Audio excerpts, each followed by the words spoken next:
Himir Mount Tarak. Kaso sadly DNF tayo. Update, nandito tayo sa mga truck kanina. Yup, lapit na ako.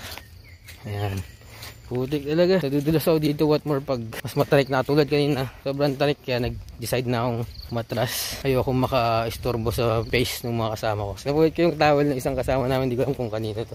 Nakapaan ako yan, hindi na may putik oh. Grabe.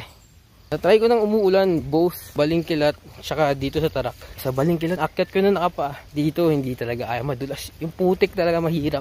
Patapos na yung lupa. Road na ulit. Hindi mo ng cup ko, puro putik oh.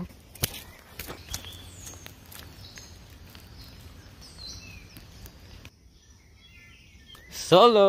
First time ko solo, bababa. Yung hanag na oh. 6:30 na. 6.35 kilometers.